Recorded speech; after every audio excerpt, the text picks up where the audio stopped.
ايه التخريف اللي على الصبح ده؟ ده مش تخريف سعادتك، دي الحقيقة اللي سعادتك مش عاوز تصدقها. بس يمكن لما تشوف الفيديو ده تتأكد وتسلم إن أنا اللي طلعت صح.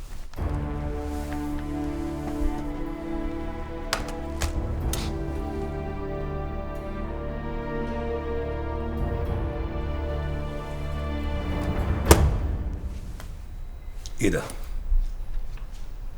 ده فيديو الجريمة اللي احنا بندور عليه. لقيته الهارد؟ لا، دي نسخة من الفيديوهات اللي كانت على الأرض. نسخة؟ الفيديو؟ أيوة، بس جريمة واضحة قدام سعادتك إنها جريمة دفاع عن النفس، مش جريمة إرهاب. وأنا إيش ضمني بقى إن الفيلم ده مش ملعوب فيه؟ ملعوب فيه إزاي؟ ده فيديو يعني صورة حية، هيتلعب فيه إزاي؟ هشام، في ناس أدرى مني ومنك في الحاجات دي، وما تنساش إن آدم عبد الحي منتمي لمنظمة إرهابية، يعني بالنسبة لهم الموضوع ده في منتهى التفاهة، يعني يلعبوا في الفيلم ويعملوه على مزاجهم عشان يفشكلوا لنا القضية ويطلعوا الواد براءة. هم اللي معترفين إن هم اللي عاملينها، ده بيفتخروا بده وبيعتبروه شهيد، دول ما صدقوا.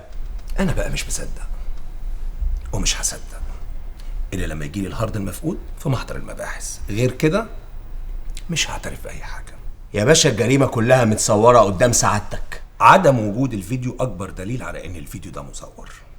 ما أنت على هنا البت اللي اسمها نانسي اللي أنت أقنعتني وخليتني أروحها، مش جت هنا واستجوبناها وكدبت عليك وعليا؟ البت دي زي ما سعادتك عارف مسيحية. تقدر تقولي ازاي واحدة زي دي ممكن تتعاون مع إرهابي إسلامي متطرف؟ كلهم إرهابيين يا حبيبي. الإرهاب ملوش لا وطن ولا دين. إيه يا شنبيه؟ أنت مش من هنا ولا إيه؟ لو التدليس والظلم وإهدار حقوق الناس بقى هما اللي بيحكموا هنا، يبقى أنا يا باشا ما يشرفنيش إني أكون هنا. هشام، أنت إزاي تكلمني بالطريقة دي؟ أمال أنا عاوزني أكلمك إزاي؟ وأنا شايفك ظالم وبتظلم بريء وقدامك دليل براءته ومش عاوز تعترف بيه. باشا أنا ممكن أسألك سؤال؟ هو سعادتك بالليل بيجي لك نوم؟ يعني بتنام مرتاح البال؟ وبالنهار كمان يا حبيبي، وبشخر. الفيديو ده لا انا ولا انت اللي هنفصل فيه، ده لازم يتعرض على خبير هو اللي هيحكم ما بيننا. وبعدين بقى خلينا في المهم، البت اللي اسمها نانسي دي يطلع لها قرار اعتقال وتعتقلها دلوقتي حالا. أعتقلها بتهمة إيه سعادتك؟ متورطه معاه. متورطة في إيه بالظبط؟ في الفيديو يا هشام. هو سعادتك اعترفت بالفيديو؟ أصل الفيديو ده لا أنا ولا أنت ممكن نفصل فيه. الفيديو ده لازم يجي خبير هو اللي يحكم ما بيننا، ولما الخبير بقى سعادتك يبقى يثبت تورطها، ساعتها هبقى اعتقلها. عن إذنك يا باشا.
يا فندم؟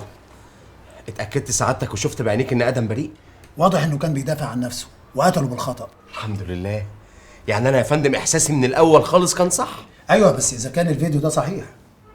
يعني ايه في حاله ان الفيديو يكون صحيح؟ هو ايه اللي هيخليه مش صحيح يا فندم؟ قصدي يعني مين من مصلحته انه يركب فيديو زي ده؟ هو العقيد سيف يا فندم سبقني ونقل وجهة نظره لحضرتك؟ سيف عنده حق، الجماعه دول عندهم التقنيات اللي تخليهم يعملوا اكتر من كده. ايوه بس لو فرضنا ان الفيديو ده صحيح يبقى ادم بريء. ايوه بس الفاصل هنا هو الخبير، خصوصا ان الفيديو جاي منفصل مش على الهارد المسروق من مسرح الجريمه. يا فندم صدقني دي جريمة دفاع عن النفس مش اكتر. انا معاك انها ممكن تكون كده، بس الاعلام كبر الموضوع دوليا وفي جهات كتير بره مصر بتتابع التحقيق. يعني ايه؟ يعني حتى واحنا معانا الدليل مش عارفين نثبت براءته؟ احنا جهه ضبط واحضار، النيابه هي اللي بتحقق، ما احناش صحاب القرار. وعلى العموم الفيديو ده خلاص انا حرصته وهحطه في الملف بتاعه. سافر؟ يعني ايه؟ انا وطنط ودكتور جورج شايفين ان ده احسن حل يا نانسي. انت يا بابا شايف ان ده احسن حل؟ ما احنا اتكلمنا في الموضوع ده قبل كده وانت عارف رايي فيه كويس.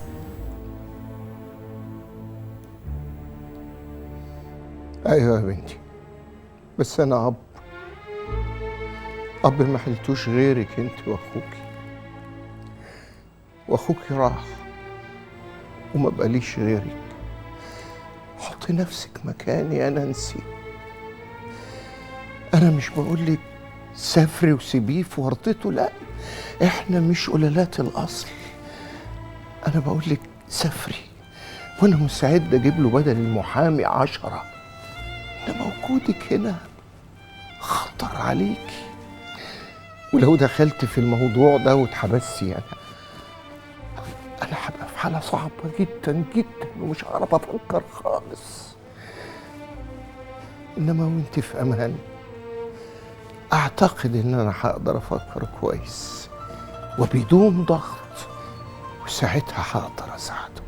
باباكي عنده حق يا نانسي، وصدقيني اي حد عاقل لازم يشوف الكلام اللي هو شايفه ده. وجودك هنا اكبر غلطه. صدقيني يا نانسي ده مش وقت عند. الصح اننا وقت الازمات نفكر بعقلنا مش بعواطفنا وقلبنا. وادم لما قتل كان بيفكر بعواطفه ولا بعقله؟ انا لو سمعت كلامكم ده حتى لو كان صح هخسر نفسي، احس ان انا بني ادمه انانيه ما بتفكرش غير في نفسها وبس. الانسان اللي يتخلى عن حد ضحى بكل حاجه عشانه من غير اي مصلحه يبقى قليل الاصل. ما اعتقدش يا بابا انك تحب ان بنتك تبقى قليله الاصل، ولا ايه؟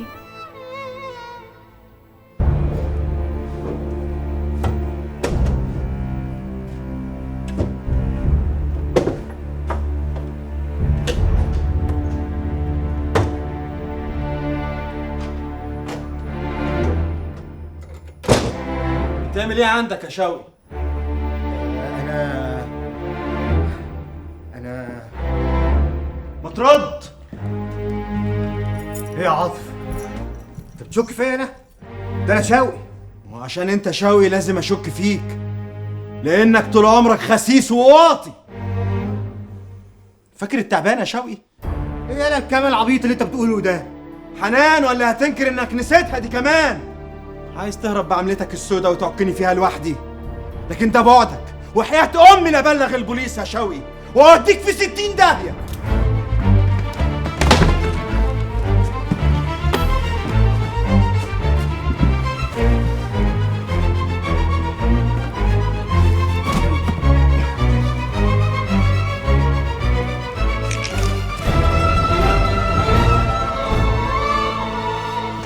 شوقي ولا شوقي،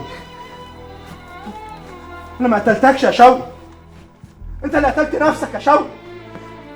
انا ما قتلتكش يا شوقي، انت اللي قتلت نفسك يا شوقي. ما عملتلكش حاجه يا ابن الناس، انت اللي كنت عايز تغدر بيا يا شوقي، انت اللي كنت عايز تقتلني يا شوقي.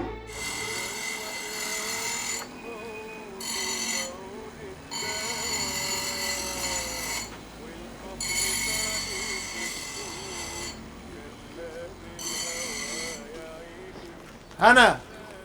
نعم. اهلا بعروسة الهنا. انت هتهزر معايا؟ يلا غور من وشي بدل ما اطلع همي فيك. همك انت اللي سببت فيه لما خليت عيل صايع زي ادم يضحك عليكي ويجري. انا متجوزه ادم في الحلال وقدام الخلق كلها بقولها اهو.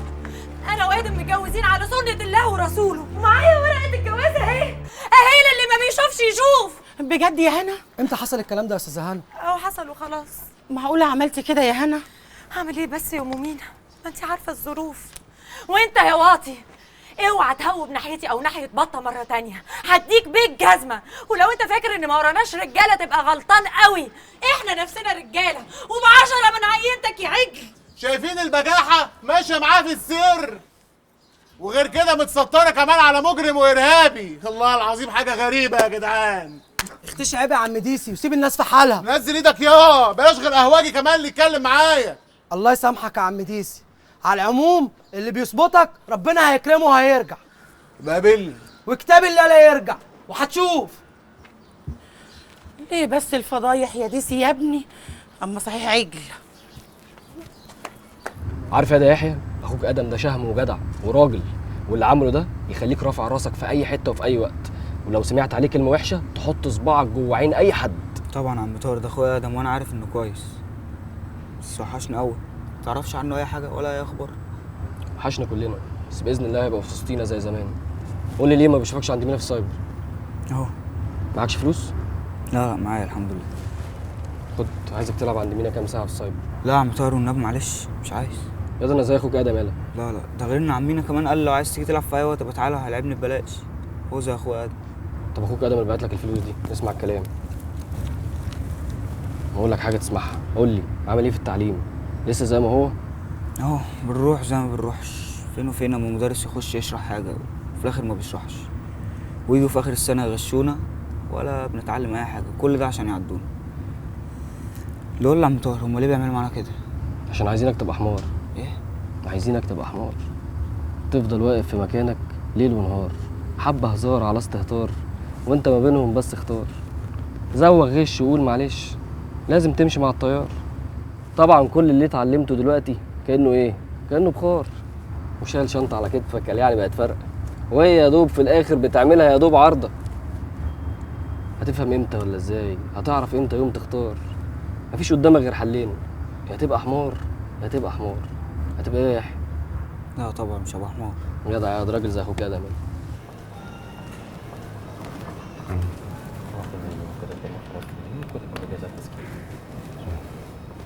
بونجور. بونجور. اهلا بيكي معانا في الاوتيل. اهلا بحضرتك.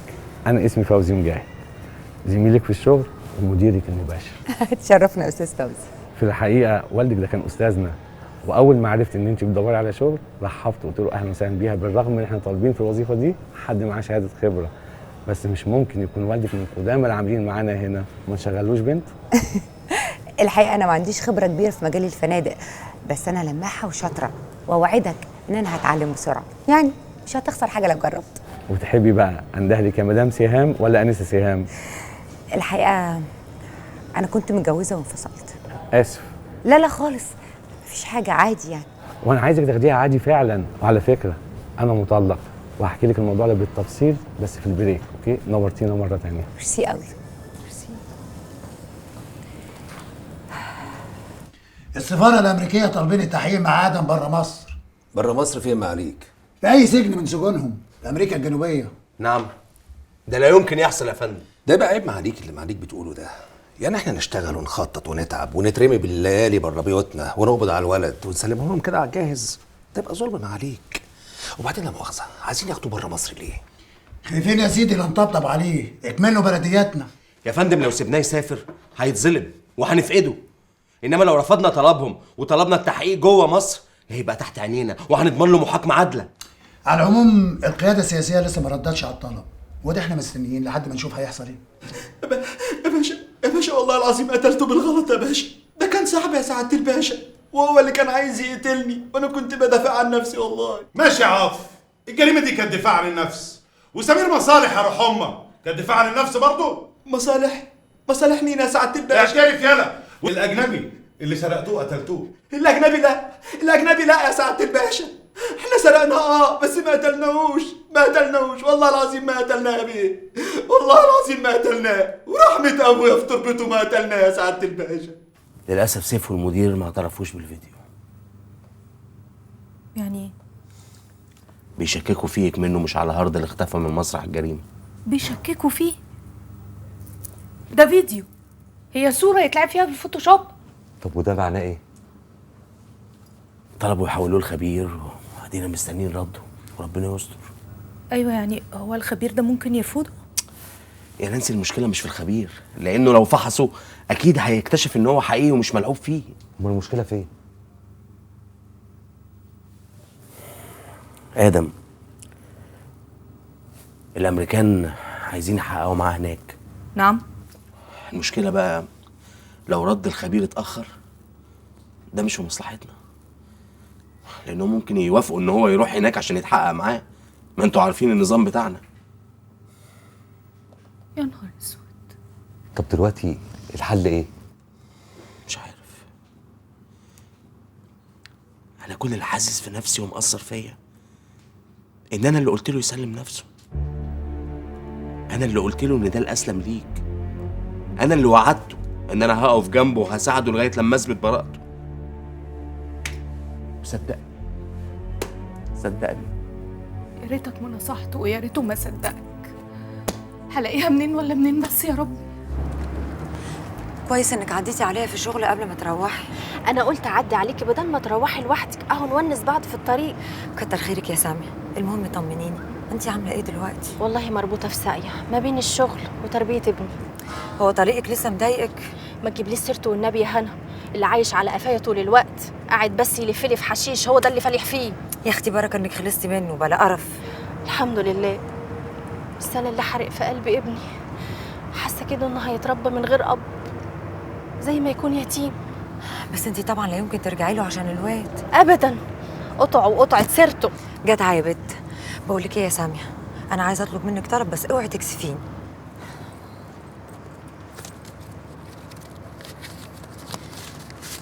خدي دول مني. ايه دول يا هنا؟ اصلا انا النهارده قبضت اول مرتب ليا وعايزاكي تاخدي دول حلاوه القبض يعني. متشكره يا هنا، انا الحمد لله بشتغل ومستوره، خلي فلوسك. ما انا عارفه، بس دول عشان تشتري بيهم حاجه لعبد الله. والله انا ما مخلياه عايز حاجه. يا ستي اعتبريها هديه مني. ليه هنا؟ انت دلوقتي بتشتغلي وبتصرفي على نفسك، هتصرفي علينا كمان؟ انا ايه وانتوا ايه؟ احنا دلوقتي بقينا اهل، ولا انت عايزه تعملي فرق بيننا؟ ابدا والله، ربنا اللي يعلم معزتك عندنا عامله ازاي. احنا بنحبك قوي يا هنا. عشان كده لازم تقبليهم مني، ده النبي قبل الهديه. وحياه ادم يا سامي. وحياه ادم.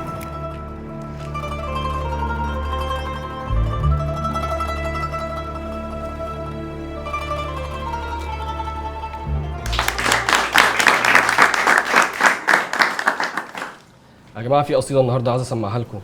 القصيده دي وانا بكتبها كنت موجوع قوي. بتقول ايه القصيده دي بقى؟ اسمعيني يا مصر مره عندي ليكي كلمتين. اسمعيني يا مصر مره ريحي جرح السنين. حل دمعه مره حايشه يوم ضحكه حزين. حل دمعه مره حايشه يوم ضحكه حزين. لو عيون الطفل لمعه ألقى صدر الكون براح، وإن لمحت في عينه دمعة ترتعش فيا الجراح. وقت ليلك ببقى نور، وقت ضعفك ببقى نار. يجي ليلي تبني سور حايشة بيه عني النهار. هو يعني أنا مش ضناكي؟ أعمل إيه علشان رضاكي؟ ببني فيك سنين وأعلي وإنتي هدماني تملي. مستحيل ترضي بذل، ولا ذل ليكي رحمة؟ هو ذل ليكي رحمة؟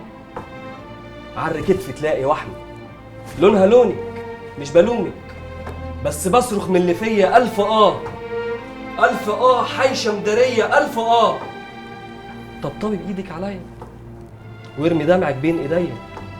قلبي حمال الأسية. وسلميلي على الحبايب والغلابة الطيبين. الغلابة الطيبين خلصوا مني الكلمتين.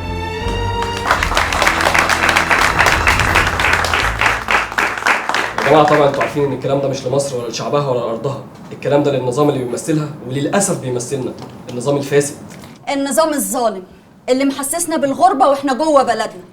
واكبر دليل على كده ادم عبد الحي، الشاب المصري الشهم الجدع اللي رفض يدي ظهره للغلط ويقول انا مالي، ودافع عن شرف اخت لينا من غير ما يعرف هي مين ولا حتى يعرف ايه ديانتها. والمفروض ان ادم كان بيعمل الصح، لكن الصح في وجهة نظر النظام ارهاب.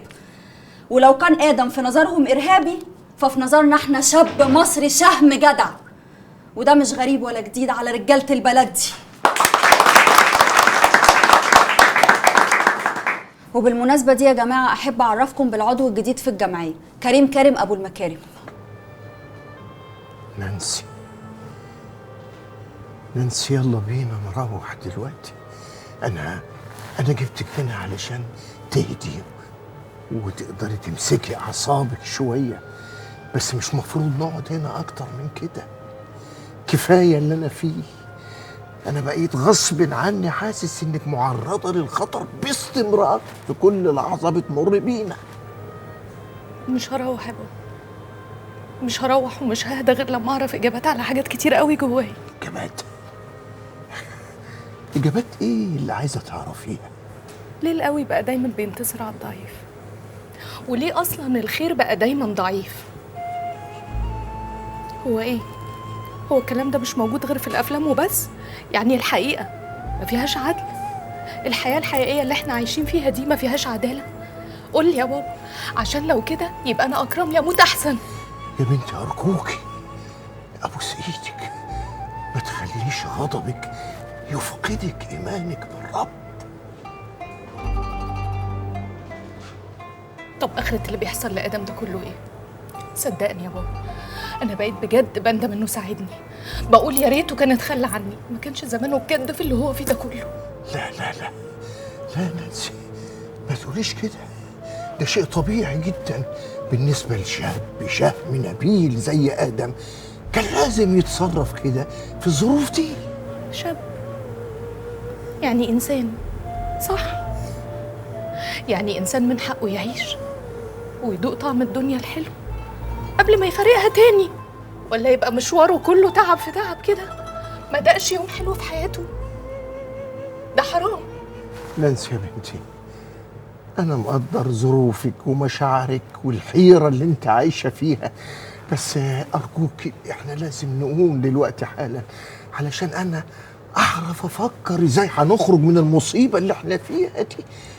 يلا يا بنتي، يلا يا حبيبتي. حاضر. بقول لك يا شلانس، ايه يا حبيبي؟ ما تيجي بقى نقف من هنا ونطلع على البيت؟ انا عندي مشوار كده اروح، روح انت خليك في ليلتك. ليلتي ايه يا عم؟ انا خلاص نفسي قفلت من كل الكلام ده. انت ليه يا ابني مش عايز تصدق ان انا اتغيرت؟ انا مصدق ان انت اتغيرت، بس للاسف مفيش وقت نفكر في اي حاجه غير ادم. ما يلا يا جماعه نروح، مستنيين ايه؟ بقول لك ايه، ما تيجي بقى اوصلك.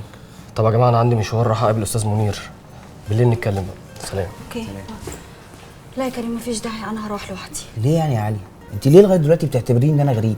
ما بعتبركش غريب ولا حاجه، يعني متهيألي بعد اللي انت عملته مع ادم انا بجد بقيت بعتبرك زي اخويا. اخوكي؟ لا انا عايزك تنسي موضوع اخوكي ده خالص. انا بس كنت عايز انا وانتي نقعد نتكلم مع بعض شويه ونفضفض شويه. نفضفض في ايه؟ في اي حاجه يا ستي، واحنا مش اصحاب ولا ايه؟ ايوه يا كريم، بس الظروف اللي احنا فيها دي مش مخليه حد في دماغي يتكلم في حاجه. يا علي بس انا بصراحه معجب بيكي وبحبك.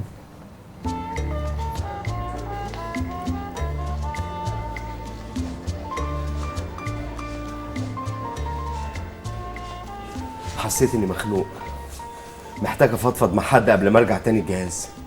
مالك يا هشام؟ شكلك مش عاجبني وصوتك جابني على ملا وش.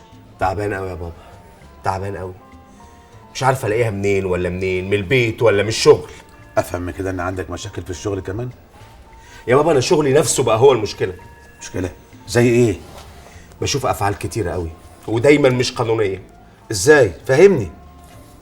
سيف الحديدي رئيس المباشر في الشغل دايما بيستغل سلطته غلط، وبيظلم الناس وبيهينهم وبيكهربهم وبيدوس عليهم بجزمته.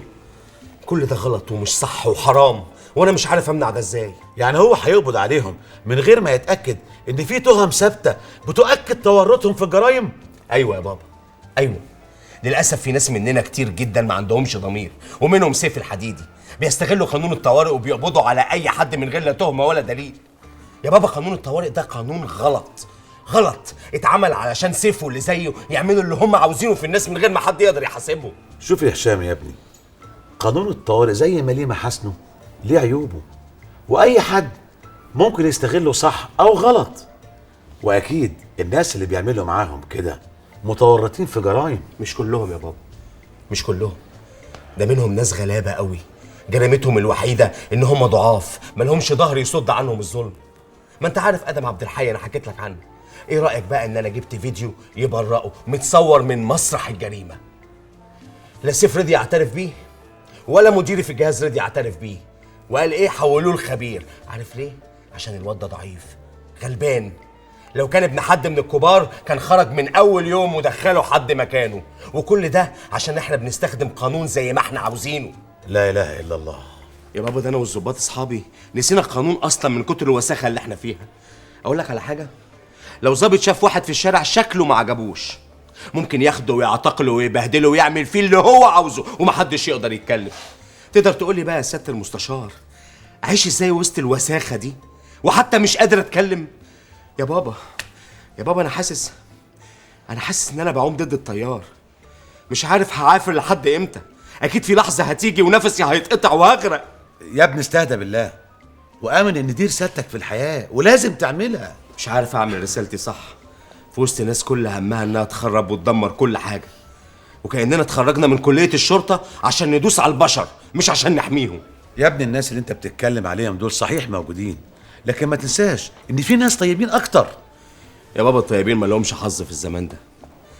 احنا بقينا في زمن الشيطان هو اللي بيحكم، واللي بايعين روحهم ليه هم اسياد البلد للاسف. ما تسودهاش للدرجه دي وخلي عندك نوع من التفاؤل. هيجي منين التفاؤل بس يا بابا؟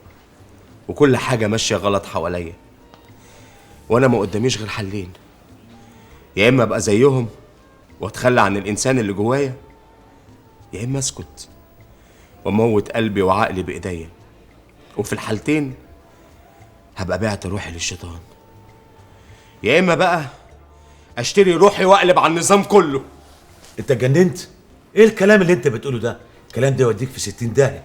وبعدين يا اخي ما تنساش احنا على الارض مش في الجنه. مش قادر، انا تعبت قوي لدرجه ان انا بفكر استقيل من شغلي واسيب كل الصراعات والوسخات اللي في امن الدوله دي. ده الحل اللي انت اخترته؟ انك تهرب وتتراجع؟ ده بدل ما تواجه وتنصر الخير على الشر. اواجه ايه بس وانصر ايه؟